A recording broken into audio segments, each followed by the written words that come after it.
right, I'm set up to have quite an interesting chat now. You know how it is with me. We're talking, we're gisting. Eben Keys, a Nigerian creative force.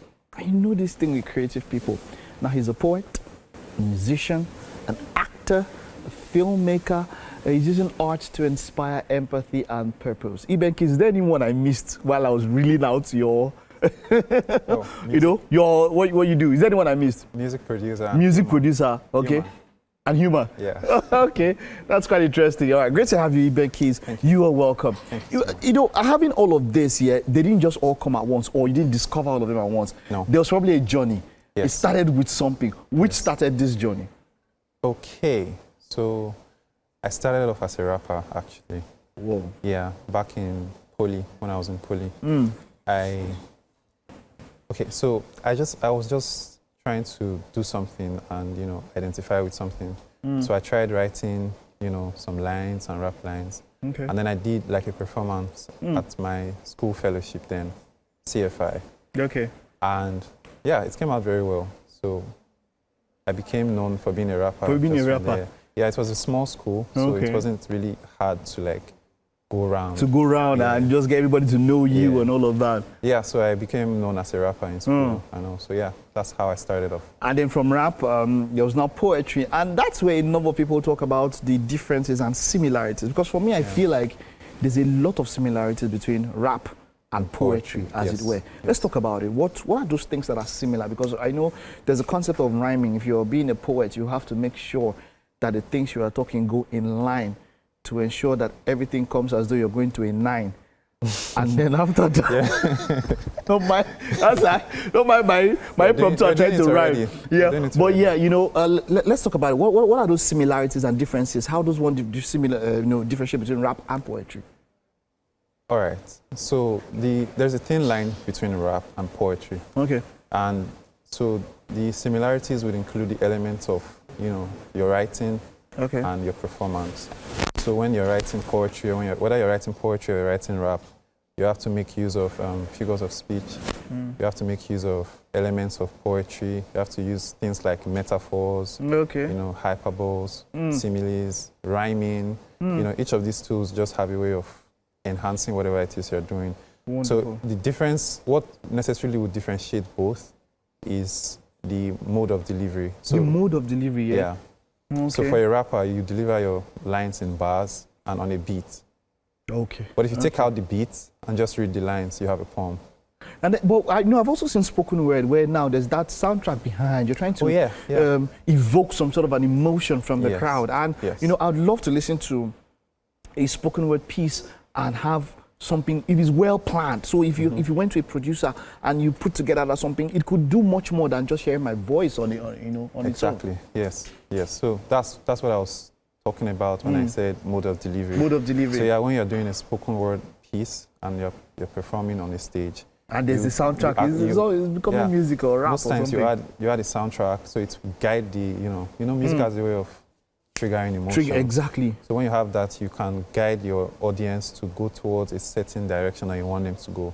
So the soundtrack just kind of lays the foundation. But what will really do the work for you is what you have. What you have. Yeah. Inside, most poets don't actually even use soundtrack. They just want their voice to deliver it straight up. So it depends on what you're doing. What you're doing. There are some pieces you would want to do.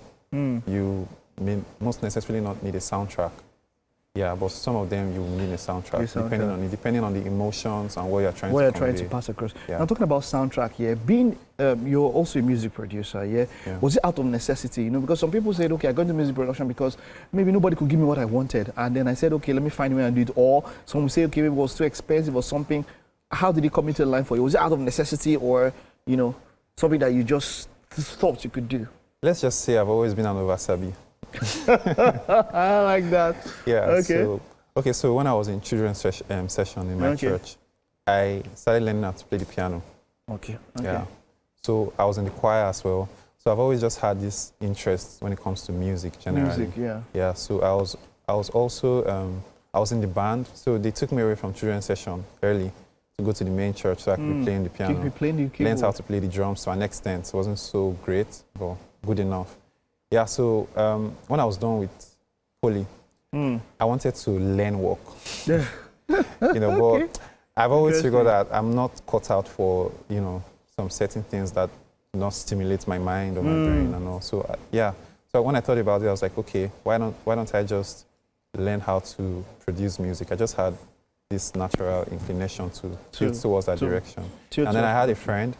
I have a friend rather. His name is Josh Blue. Okay. So Josh Blue was already a music producer at the time. So I saw what he was doing and I liked it. So that was it, yeah? Yeah, that was it. As a music producer, do you have to know how to play an instrument?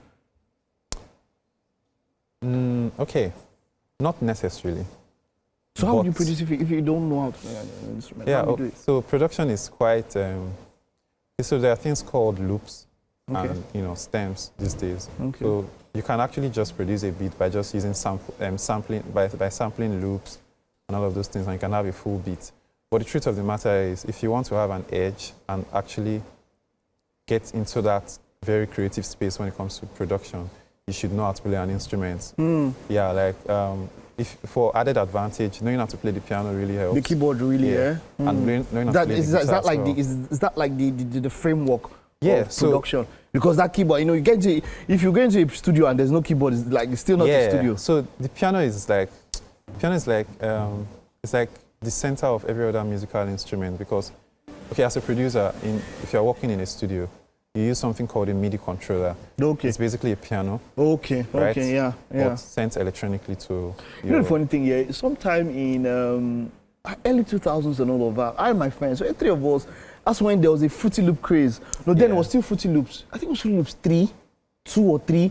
3 was it, and you know, we just always used to, just this thing, you know, sound nice, we just go quack, quack. I just be playing around with it. It was fun then. There's one of us, Paul moved ahead with it, and you know, till today he's not professional as a producer, but he does know how to produce, you know, because then he started virtually, so he was playing the keyboard virtually in you know, on the software and all of that, you know. But having a physical keyboard and learning how to do it kind of makes it easier, right? Yeah, it makes it easier, because if you can play the piano and you are using a DAW like FL Studio, for instance, you have access to Where plugins. are we now in FL Safe? 20 something. 20 something. Yeah. This was like FL, took FL 3. Yeah, way past that now. Way past that, very way past. All right. So you have access to plugins, right? That have different, you can have different sound libraries. Okay. And also, knowing how to play the piano, you can select a bass instrument, play it with the piano. You can select a guitar instrument, play it with the piano. All right. You can select a synth instrument, play it with the piano. Anything you want to. Wonderful. Even you can sample drums using the MIDI controller. The MIDI on the wonderful, wonderful. So that's why it's an added advantage. Wonderful. Eben, we have breakfast for you, but just before that, what are your projects? What do you have upcoming that your fans people can watch out for? Is there any project that you're working on that you would like people to know about? Actually, I have a poetry musical production happening this Sunday. Yes. Oh, tell us about it. Okay, so it's called Nezer's House of Magic. Nezer's House of Magic. Yes. Okay, what's the magic that we're expecting to see there? All right, so if I'm going to summarize it very effectively. Yeah. Nezer's House of Magic is a poetry, musical, theater production. Wow. You know, from everything we've discussed so far, you can tell that I've ventured into different things like poetry, like music, and all of these different things. Even I also have acted in some movies, some Nollywood films as well. Yeah, so Nezer's House of Magic was first of all my way of combining everything that I know how to do. Wonderful. Yeah.